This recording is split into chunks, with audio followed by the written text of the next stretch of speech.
The emergency alarm echoed through the massive halls of the Galactic Council station. Red lights flashed as delegates from hundreds of worlds rushed to the main chamber. Something terrible had happened, and everyone could feel it in the air. Ambassador Lee Min-ho walked quickly down the long corridor toward the chamber. His black diplomatic uniform was neat and clean, just like always. Other aliens moved past him, some flying, some crawling, some walking on legs like him. The tall blue Centaurians nodded at him politely. The small gray Nuvians squeaked nervously as they hurried by. Lee Min-ho had been Earth's representative to the Galactic Council for 5 years now. In that time, humans had made many friends among the peaceful species. Earth was known for making beautiful art, growing amazing food, and helping other worlds build better cities. Most aliens thought humans were gentle and kind. The main chamber was huge, bigger than 10 football stadiums put together. Thousands of seats filled the circular room, each one designed for different types of alien bodies. Some seats had water for the fish-like Merdai. Others had special lights for the plant-like Verdani. The human section was small but comfortable. Chancellor Velthara stood at the center of the room. She was a Centaurian, tall, blue-skinned, with 4 arms and large black eyes. Her voice was deep and sad as she spoke to the crowd. "Friends of the Council," she began, "I bring terrible news from the Outer Rim territories. The Vorthak Empire has declared war on the Luminari colonies." A wave of shocked sounds filled the chamber. The Luminari were one of the most peaceful species in the galaxy. They looked like tall, thin humans, but with silver skin that glowed softly. They never fought anyone. They spent their time making music and studying the stars. 3 council fleets have been destroyed, Chancellor Velthara continued. The Vorthak used weapons we have never seen before. Ships that took years to build were turned to dust in minutes. Lee Min-ho felt his heart sink. He had visited the Luminari worlds many times. They had taught humans how to grow plants that could live in space. Luminari children made beautiful songs that could make anyone cry happy tears. Behind Lee Min-ho sat Kim So-young. She was Earth's military advisor, but most aliens did not know what that meant.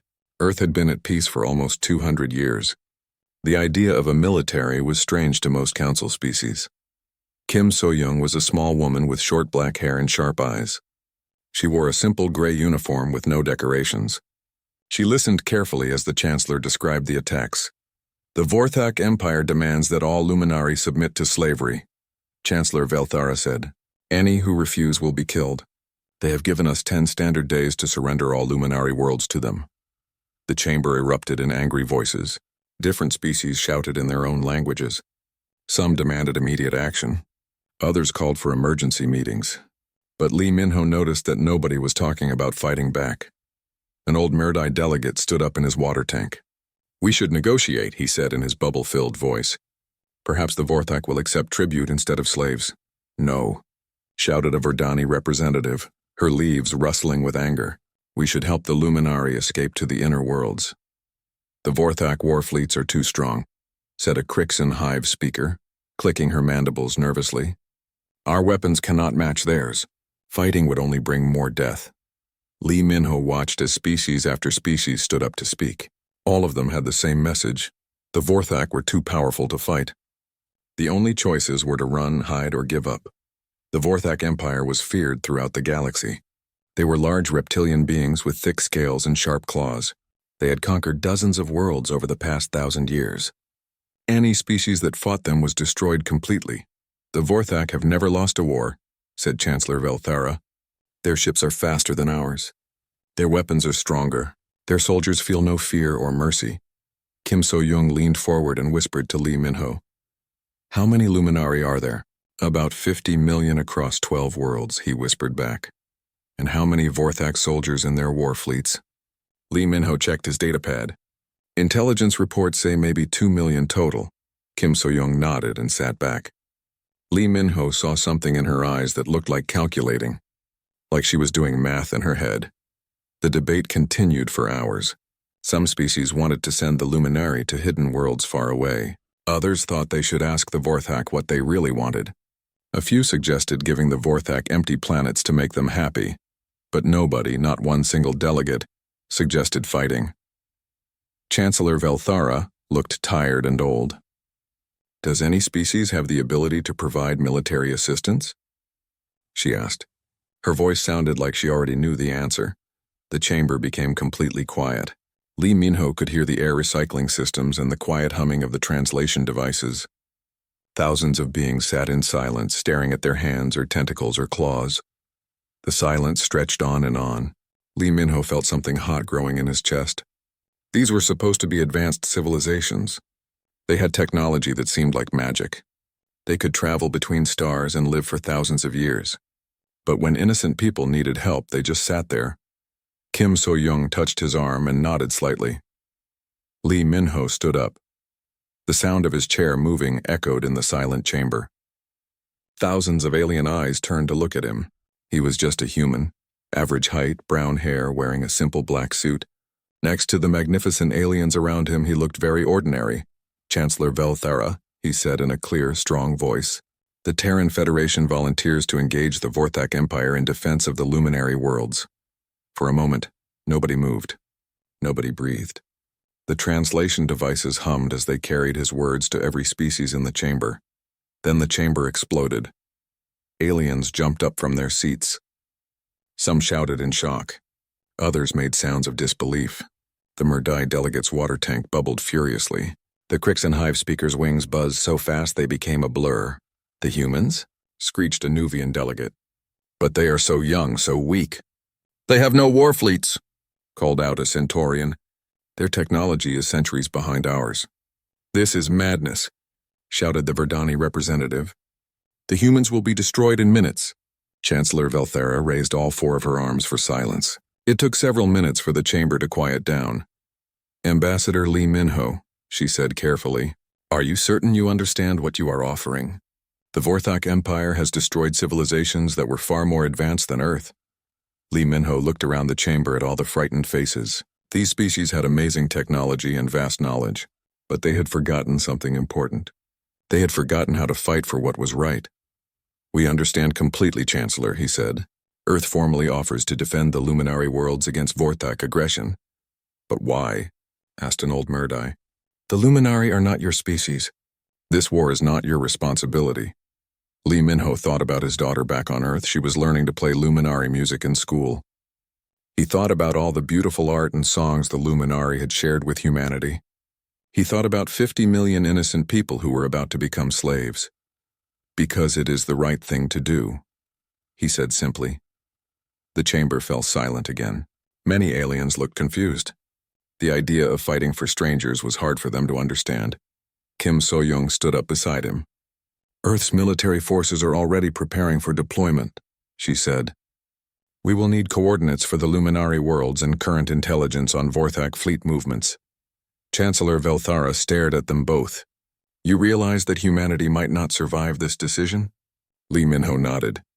We realize that the luminari definitely will not survive if nobody helps them. As the session ended and delegates began to leave, many aliens approached the human section. Some wished them luck. Others begged them to reconsider. A few offered to help evacuate Earth's population before the Vorthak came for revenge. But as Lee Minho and Kim So-young walked back to their ship, neither of them looked worried. If anything, Kim So-young seemed almost eager. How long until our fleets can reach luminary space? Lee Minho asked. Admiral Park's task force can be there in 6 days, Kim So-young replied. The main battle fleet will arrive 2 days after that. Lee Minho nodded. Around them, the galaxy prepared for humanity's first real war. Most species expected it to be humanity's last war too. They had no idea what was coming. The Vorthak War Marshal Kang Woo-jin stood on the bridge of his flagship, the Dark Talon. Through the massive viewing window he could see his war fleet, 300 ships of death and destruction. Each ship was painted black with red markings that looked like dried blood. Kang Woo-jin was huge even for a Vorthak. He stood nearly 3 meters tall with dark green scales that looked like armor. His claws were as long as human fingers and his teeth could bite through steel. Red eyes glowed in his reptilian face as he read the report from his scouts. The council species flee before us like prey animals, he said to his officers. His voice was a deep growl that made the ship's walls vibrate. The luminary worlds will be ours in days. His second in command, a smaller Vorthak named General Rax, brought him the latest intelligence. War Marshal, we have received an interesting message from the Galactic Council. Kang Woo-jin's eyes narrowed. Have they decided to surrender the luminari to us? No, sir. A species called humans has declared war on our empire. For a moment, Kang Wujin said nothing. Then he began to laugh. It was a terrible sound, like rocks grinding together. His laughter echoed through the bridge until the other Vorthak officers began laughing too. Humans? Kang Wujin wiped his eyes with the back of a clawed hand. What kind of species name is that? It sounds like the noise a dying animal makes. General Rax consulted his data pad. They are from a world called Earth. They joined the Council only 12 years ago. Our intelligence says they are unremarkable. Tell me about these humans, Kang Wujin said, still chuckling. They are mammals, sir. They have 2 arms, 2 legs, and no natural weapons. No claws, no fangs, no poison, no thick hide. They live for only about 80 standard years. 80 years? Kang Wujin shook his head in amazement. Vorthak lived for 500 years. They are children! What about their technology? Basic level, sir. They have simple space travel and primitive weapons. Their largest ship is smaller than our escort vessels. Meanwhile, at Council Station Alpha 7, Supreme Admiral Park Tae-hyung was arriving with the first human fleet. The station's docking bays had never seen ships like these before. Human ships looked different from other species' vessels.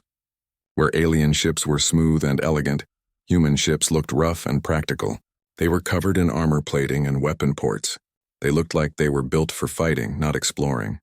Dr. Choi Yuna, the Council's chief xenobiologist, was preparing a briefing for the alien delegates about human capabilities.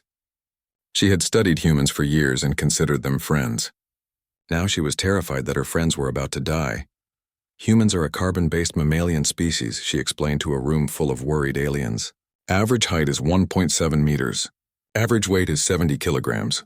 They have no natural armor or weapons. She showed pictures of human anatomy on the large screen. Their bones are made of calcium compounds, much weaker than Vorthak bone scales. Their skin offers no protection against energy weapons. The alien delegates looked more and more worried as the presentation continued.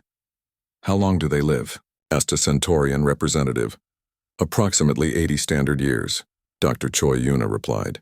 Very short compared to most council species. What about their technology? Asked a Murdai. Dr. Choi Yuna hesitated. Their ships use fusion reactors and kinetic weapons. They do have some plasma cannons, but they are simple designs. The room buzzed with concerned voices. Everyone was thinking the same thing. How could such a weak species hope to fight the mighty Vorthak Empire? Admiral Park Tae-hyung entered the briefing room quietly. He was a calm-looking man in his 50s with gray hair and steady eyes. He wore a simple blue uniform with few decorations. Next to the magnificent aliens in the room, he looked very ordinary. Admiral Park, said Chancellor Velthara gently, we have been discussing human military capabilities. Perhaps it would be wise to reconsider this course of action. Admiral Park sat down and folded his hands on the table. Chancellor, we appreciate your concern, but Earth's decision is final. But Admiral, said Dr. Choi Yuna, the Vorthak have conquered dozens of species. They have never lost a war. Their soldiers are 3 times larger than humans and their scales can stop most weapons.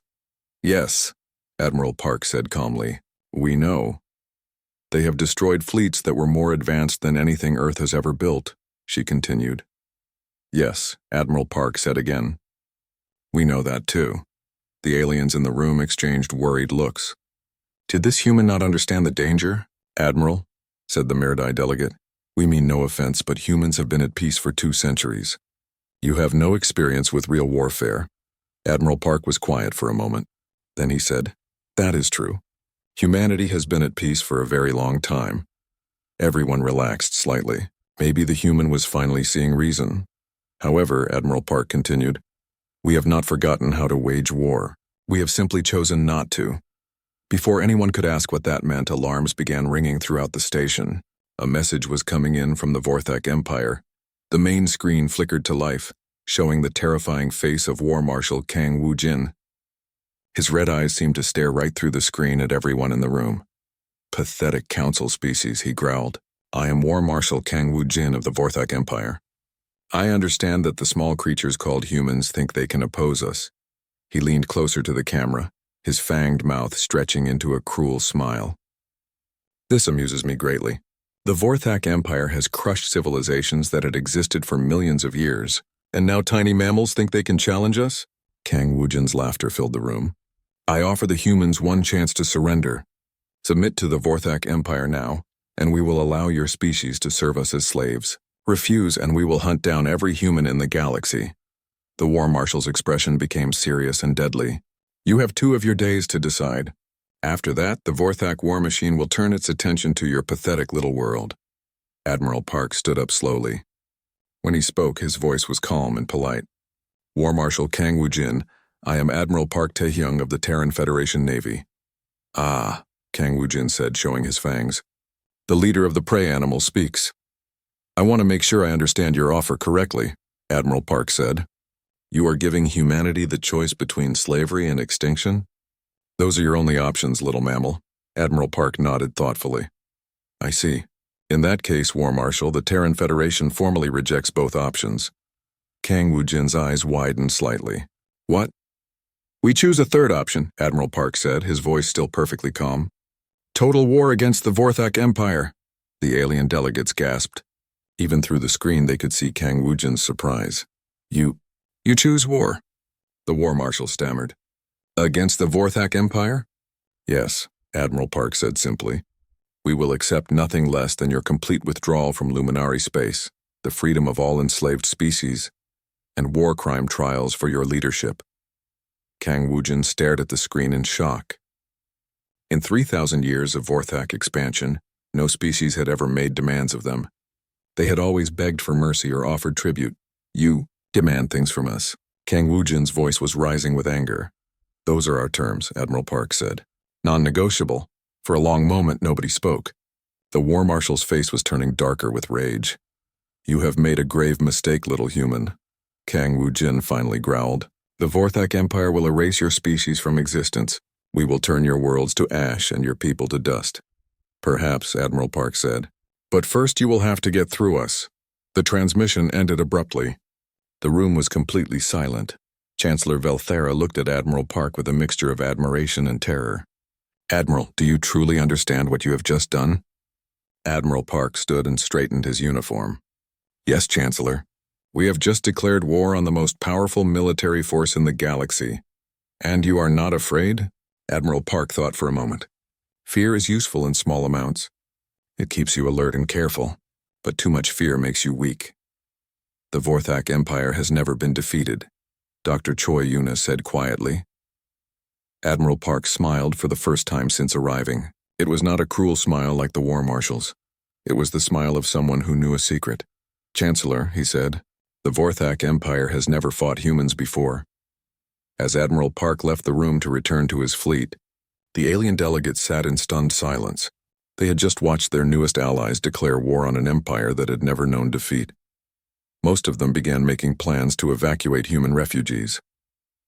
They expected the war to be over in days, with humanity extinct and the Vorthak angrier than ever. None of them understood that they had just witnessed the awakening of something the galaxy had never seen before: humanity at war. And humanity, as they were about to learn, was very, very good at war.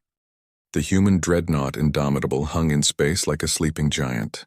It was the largest ship in the Terran fleet, but compared to Vorthak battleships, it looked small and plain.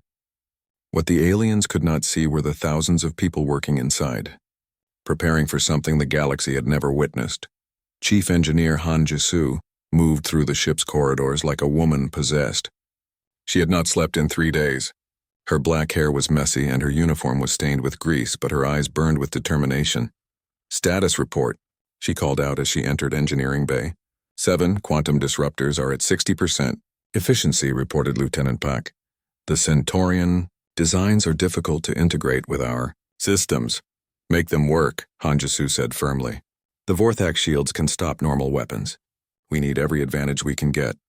Around her, human engineers worked alongside alien technicians. The Council species had offered their best technology to help humanity survive the coming battle. Centaurian quantum disruptors, Mirdai energy fields, Verdani biocomputing systems, all being fitted onto human ships. But Han Ji-soo was more interested in the human modifications that the aliens could not see. Hidden weapon systems that Earth had been developing in secret, experimental drives that could make ships move in ways that should be impossible. On the other side of the ship, Song Min-jae was conducting a very different kind of preparation. As director of Terran intelligence, he knew things about human history that most aliens did not. Song Minjae sat in a secure briefing room with Admiral Park and the fleet commanders. The walls were covered with star charts, battle plans, and classified documents marked with Earth's highest security codes. Operation Manifest Destiny is now active, Song Minjae announced. All contingency plans for galactic warfare are approved for immediate implementation. The room was filled with humanity's best military minds. Admiral Park sat at the head of the table, calm as always. Around him were the commanders who would lead humanity's first interstellar war. Captain Lim Hyun-woo commanded the 1st Terran Marine Regiment. He was a big man with scars on his hands and a quiet way of speaking. But when he talked about combat tactics, his voice became hard as steel. "Sir," Captain Lim said, "my Marines are ready for boarding operations. We have studied Vorthak ship designs and identified 17 critical weak points." "What about hand-to-hand combat?" asked Admiral Park. "The Vorthak are much larger and stronger than humans." Captain Lim smiled grimly. "Size and strength matter less than people think, sir. Humans have advantages that the Vorthak do not expect." General Bae Suman, the fleet's tactical officer, spread out detailed battle plans on the table. "The Vorthak fight like predators," she explained. "They rely on overwhelming force and direct attacks. They have never faced an enemy that thinks like prey." "Explain," Admiral Park said. "Prey animals, including early humans, survive by being clever, fast, and unpredictable. We do not fight fairly. We use the environment as a weapon. We attack from unexpected directions. We make the enemy come to us on our terms." Song Minjae activated a holographic display showing human military history. "The aliens think we have been peaceful for 2 centuries. This is true, but peace does not mean we forgot how to fight." The display showed images from Earth's past, ancient battlefields where humans had fought with swords and spears, more recent wars where they had used guns and explosives. Each image showed the same thing: humans working together to destroy their enemies completely. "Every human child learns about these wars in school," Song Minjae continued. "We study strategy, tactics, and logistics not as abstract concepts, but as survival skills. Every human knows how our ancestors conquered an entire planet." Admiral Park nodded. "The Council species see humanity's peaceful period and think it is our natural state. They do not understand that we chose peace only after we became too dangerous for war to be safe." Meanwhile, in the ship's training bays, something was happening that would have terrified any alien observer. Captain Lim Hyun-woo was putting his Marines through combat drills. The training bay was huge, big enough to simulate battles in different environments. Right now, it was set up to look like the inside of a Vorthak warship. The walls were painted dark colors and the lighting was dim and red. 200 human Marines moved through the mock ship like ghosts. They wore black combat armor that made no sound when they moved. Their weapons were designed to work in zero gravity and tight spaces. "Remember," Captain Lim called out, "Vorthak are strong but slow. They expect enemies to fight them head-on. Use speed and surprise. Hit them where they are not looking." The Marines split into small teams and began their assault on the simulated ship. They moved with perfect coordination, communicating through hand signals and short whispers. When they encountered enemy positions, they attacked from multiple directions at once. What would have shocked alien observers was not just how good the humans were at fighting. It was how much they seemed to enjoy it. Their eyes were bright with excitement.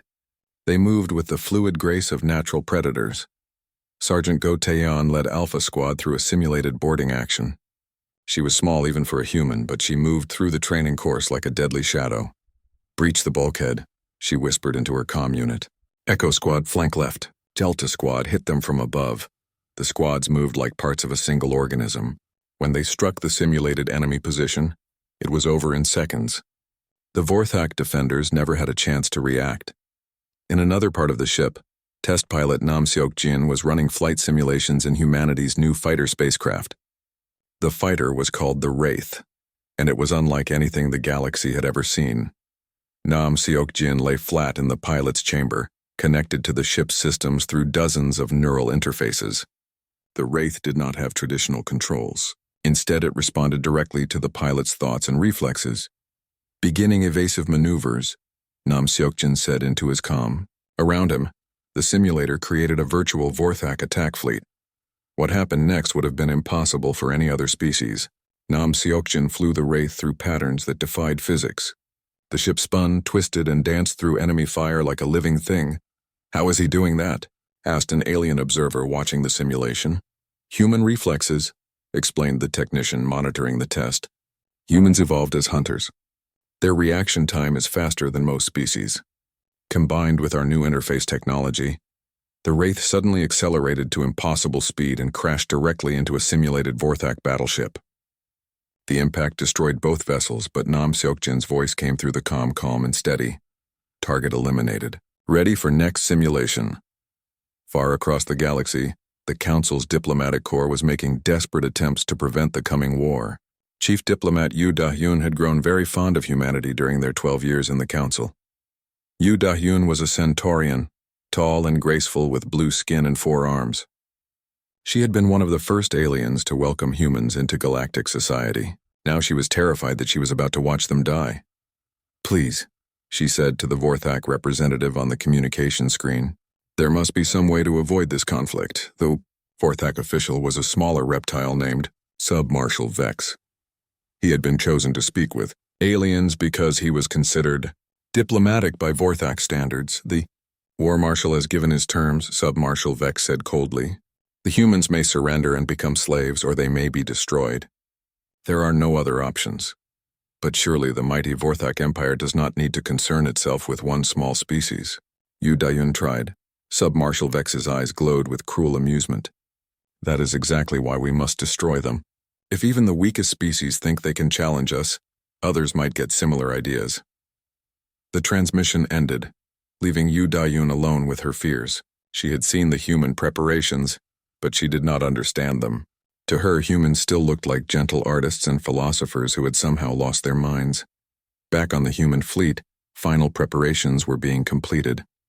Admiral Park stood on the bridge of the Indomitable, looking out at the stars. In a few hours, they would jump to hyperspace and begin their journey to luminary space. "Sir," reported Communications Officer Kim, "we are receiving messages from all over the galaxy. Other species offering to help evacuate Earth's population." "What are they saying?" Admiral Park asked. "Most of them think we are about to be wiped out, sir. They want to save as many humans as possible before the Vorthak come for revenge."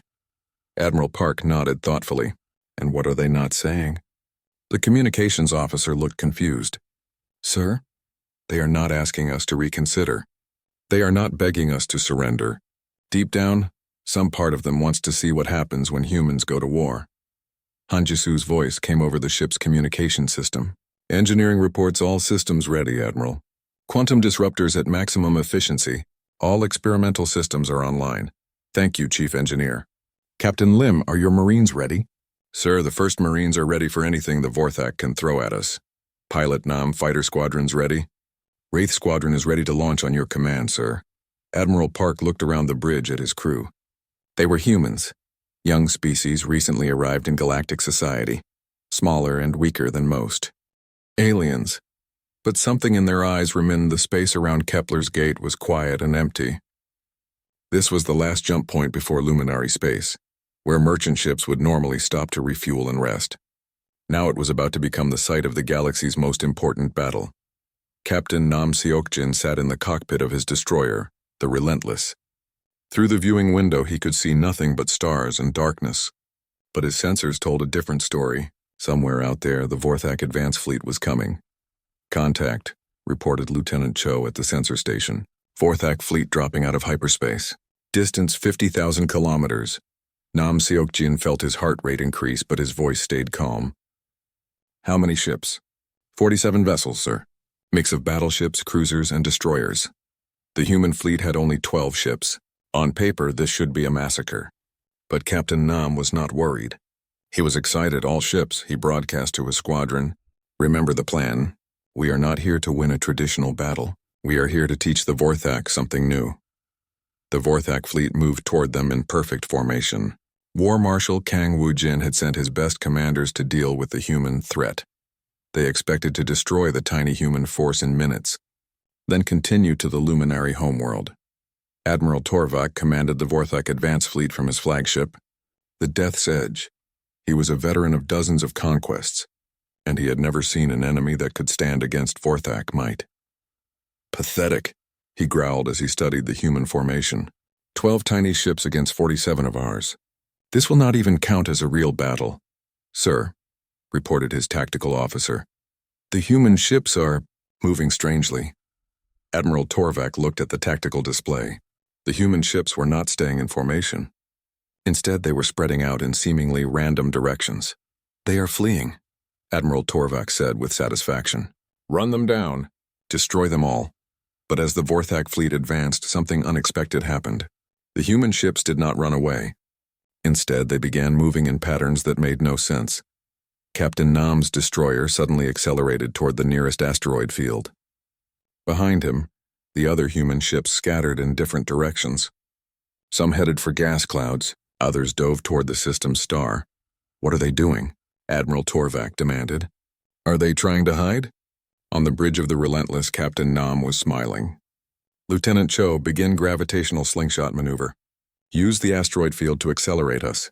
Sir, that is extremely dangerous. If we miscalculate, then we die, Captain Nam said simply. But if we do not try, we die anyway. Execute the maneuver. The Relentless plunged into the asteroid field at incredible speed. Huge rocks flew past the ship so close that they scraped the hull. But Captain Nam was not trying to hide. He was using the asteroid's gravity to accelerate his ship beyond normal limits. The Vorthak ships followed, but they were too large and slow to navigate the asteroid field safely. Several ships had to slow down to avoid collisions. Human ship emerging from the asteroid field, reported the Vorthak tactical officer. It is moving at... That cannot be right. What is their speed? Admiral Torvak demanded. Impossible speed, sir. They are moving faster than our ships can track. The Relentless burst out of the asteroid field like a bullet fired from a gun. It was moving so fast that it appeared on Vorthak sensors for only a split second before disappearing again. Then it crashed directly into the side of a Vorthak cruiser. The impact was tremendous. Both ships exploded in a ball of fire that lit up the space around Kepler's gate. But in the moment before the collision, the Relentless had fired every weapon it had directly into the cruiser's reactor core. Impossible, Admiral Torvak whispered. They deliberately crashed into us? Across the battlefield, other human ships were doing equally impossible things. The destroyer Vengeance had hidden in a gas cloud and emerged behind 3 Vorthak ships. Instead of engaging in a normal space battle, it fired magnetic harpoons that pulled the enemy ships together, then detonated nuclear charges. The cruiser Thunder used the system's star as a weapon, somehow redirecting solar radiation into a focused beam that burned through Vorthak armor like it was paper. Tactical Officer Bae Suman was on the human command ship, watching the battle unfold exactly as she had planned. Where the Vorthak saw chaos and madness, she saw perfect coordination. Enemy formation is breaking apart, she reported to Admiral Park. They cannot adapt to our tactics. Because they are thinking like predators, Admiral Park replied.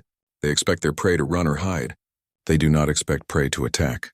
The Vorthak were becoming confused and angry. Their ships were being destroyed by enemies that should not be able to fight them. Worse, the humans were using the environment itself as a weapon. Admiral Torvak tried to reform his fleet, but every time he gave an order, another impossible thing happened. Human ships appeared from nowhere, struck like lightning, then vanished before his forces could respond. Sir, his communications officer reported, we are receiving a transmission from one of the human ships. Put it on screen, Admiral Torvak growled. The image that appeared was shocking. It showed a human pilot in what looked like a tiny fighter craft. But this fighter was doing things that violated the laws of physics. Test pilot Go Taeyeon was flying her Wraith fighter through the Vorthak fleet like a ghost. Her ship was so small and fast that enemy weapons could not track it. And somehow she was destroying ships 100 times larger than her fighter. Vorthak fleet, she said calmly into her communicator. This is Lieutenant Go of the Terran Fighter Corps. I wanted you to know something before you die. What? Admiral Torvak snarled. Humans do not fight fair. Go Taeyeon's fighter suddenly accelerated to impossible speed and disappeared from view. A moment later, Admiral Torvak's flagship shook as explosions ripped through the hull. How? He demanded. How is one tiny fighter destroying our ship? His tactical officer was staring at his instruments in disbelief. Sir, she somehow got inside our ship. She is flying through our corridors, destroying critical systems from the inside. It was true. Gotaeon had used the Wraith's advanced technology to phase through the ship's hull. Now she was flying through the Vorthak flagship's interior, destroying everything important she could find. The battle was turning into a nightmare for the Vorthak. Half their fleet had been destroyed by tactics they had never seen before. Their enemies fought like no species they had ever encountered. But the worst was yet to come. Captain Lim Hyunwoo's marine assault ship, the Storm, had been quietly moving through the battle zone. While the space combat raged around them, Lim and his Marines had been preparing for something that no alien species had ever attempted. "Boarding parties ready," Captain Lim reported to Admiral Park. "Target enemy flagship." "Are you certain about this, Captain?" Admiral Park asked. "Boarding a Vorthak ship during battle." "Sir," Captain Lim said with a grim smile, "my Marines have been looking forward to this." The Storm approached Admiral Torvak's flagship from an unexpected direction, directly underneath. Vorthak ships were designed to fight enemies in front of them, not below them. Magnetic clamps locked onto the enemy hull. Plasma cutters began burning through the thick armor. In minutes, Captain Lim and 200 human Marines were inside the Vorthak flagship. What happened next would haunt Vorthak nightmares for generations. The Marines moved through the ship like deadly shadows. They did not fight like any species the Vorthak had encountered. Instead of facing the enemy directly, they used stealth, speed, and coordinated attacks. Sergeant Nam led Alpha Squad through the ship's ventilation system. They emerged behind enemy positions and struck without warning. By the time the Vorthak realized they were under attack, half their crew was already down. The Vorthak were larger and stronger than humans, but that did not matter. The humans fought smart. They used the ship's own systems against the crew. They turned off life support in sections they had already cleared. They used the ship's gravity generators to trap enemies. Captain Lim led the assault on the bridge. When the blast doors sealed against them, his Marines did not try to break through. Instead, they went around, cutting through the floor and attacking from below.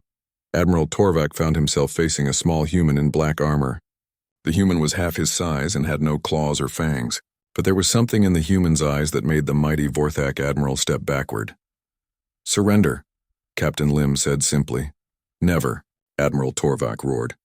He lunged at the tiny human with claws extended. What happened next was over so quickly that the Vorthak bridge crew barely saw it. One moment their admiral was attacking. The next moment he was on the floor unconscious, with the human standing calmly over him. "Bridge secured," Captain Lim reported to Admiral Park. "Enemy flagship under human control." Across the battlefield, the remaining Vorthak ships were in complete panic. Their formation was destroyed. Their flagship was captured, and the humans were still attacking with tactics that seemed to come from a nightmare. "Retreat," the surviving Vorthak commander shouted. "Fall back! Fall back!" But retreat was not as simple as they hoped. The humans had planned for this too. As the Vorthak ships turned to flee, they found their escape routes blocked by human mines and trap ships. Only 7 Vorthak vessels ested him of Earth's ancient Pre.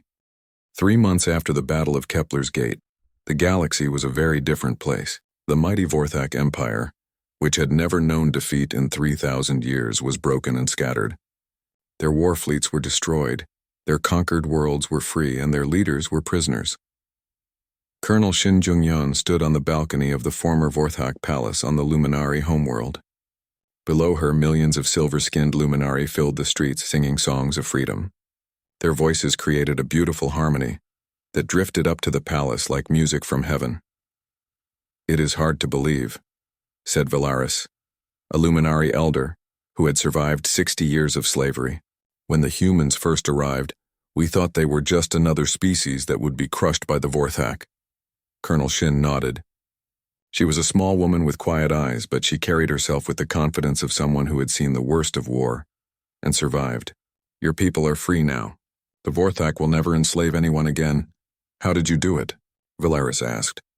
The Vorthak seemed so powerful, so unstoppable. Colonel Shin thought about the long campaign that had brought them to this moment. After Kepler's Gate, the war had continued for 3 months. But it had not been a war like anything the galaxy had ever seen. The humans had not fought like conquerors. They had fought like liberators. Every world they reached, every Vorthak outpost they destroyed, they had freed the slaves and protected the innocent.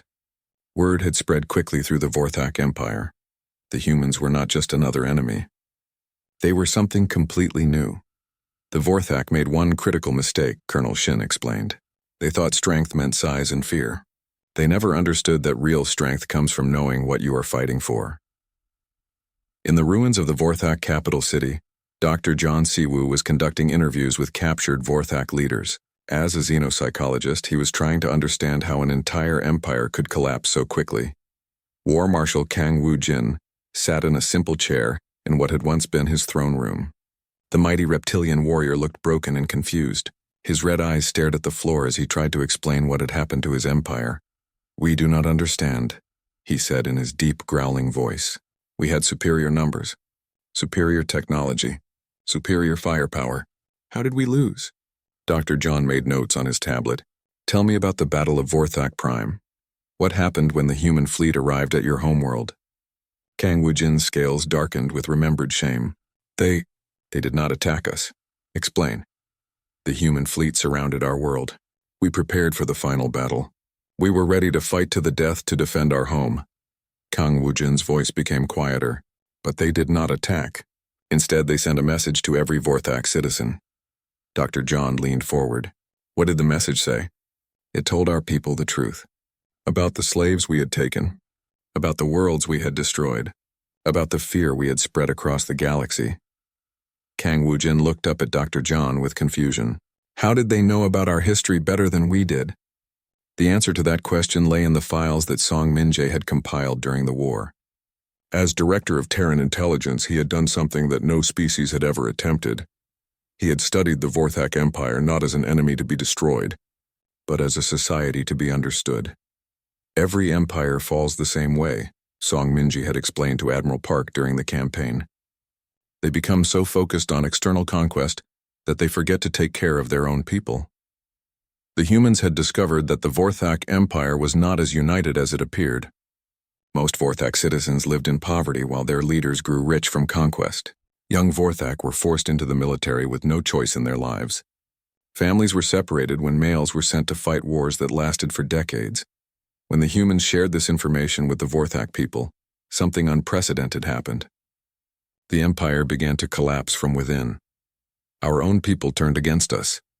Kang Woo-jin continued. They said we had brought shame to our species. They said we had become monsters. He looked at Dr. John with desperate eyes. "How did the humans know what to say to make our people hate us?" Dr. John closed his tablet and looked at the former war marshal with something that might have been pity. "The humans did not make your people hate you. They simply showed them the truth."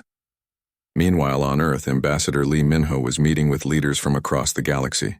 The human homeworld had become the center of a new galactic order, and aliens were arriving daily to understand what had happened. The meeting was taking place in Geneva, in the same building where humans had once tried to prevent wars among themselves. Now representatives from hundreds of species sat around tables designed for human diplomacy. Chancellor Velthera was there, along with delegates from every major council species. But there were also representatives from worlds that had been enslaved by the Vorthak. Former prisoners who had never imagined they would see freedom again. "The question before us," Ambassador Lee said, "is what kind of galaxy we want to build now that the Vorthak Empire is gone." A Murdai delegate raised one of his fins. "Earth has the strongest military in known space. Will humans now become the new empire?" The room fell silent. This was the question that every species was afraid to ask. Humans had proven they could conquer anyone. Would they use that power to rule the galaxy? Ambassador Lee stood and walked to a window that looked out over Lake Geneva. When he spoke, his voice was calm and thoughtful. 12 years ago, when humanity first joined the Galactic Council, we made a promise. We said we wanted to be partners in a community of peaceful species. He turned back to face the assembled delegates. That promise has not changed. "But you have the power to rule us all," said a Crixan representative, her wings buzzing nervously. "Yes," Ambassador Lee said simply. "We do have that power, and that is exactly why we will not use it." He activated a holographic display showing the current deployment of human fleets. Ships were positioned around former Vorthak territories, but they were not occupying worlds or establishing bases. "Human forces are already beginning to withdraw from conquered territories," Ambassador Lee announced. "Within 1 year, all human military forces will return to Earth space. The alien delegates looked at each other in shock. No species in galactic history had ever given up conquered territory voluntarily. However, Ambassador Lee continued, we are establishing something new.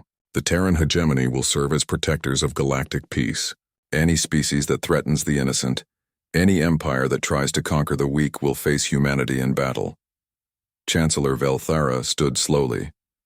You are offering to be guardians? We are offering to be what the galaxy needs us to be, Ambassador Lee replied. When peaceful species need protection, we will protect them. When tyrants need to be stopped, we will stop them. But we will not rule. We will not conquer. We will simply ensure that what happened to the Luminari never happens again. Dr. Choi Yuna, who had studied humans for years, finally understood what made them so different from other species. You could take control of everything, she said quietly. But you choose not to. Why? Ambassador Lee smiled. Because true strength is not about taking what you want. True strength is about protecting what matters. The meeting continued for days as the new galactic order took shape. The Galactic Council would continue to govern peaceful cooperation between species. But now there was something new, a guarantee that aggression would not be tolerated. Human patrol fleets began moving through the galaxy, not as conquerors, but as peacekeepers. They established monitoring stations at strategic points, ready to respond if any species tried to start a new war. The effect was immediate and dramatic. Pirate raids stopped. Border disputes were settled peacefully. Species that had been preparing for war suddenly found themselves negotiating instead. But perhaps the most important change was psychological.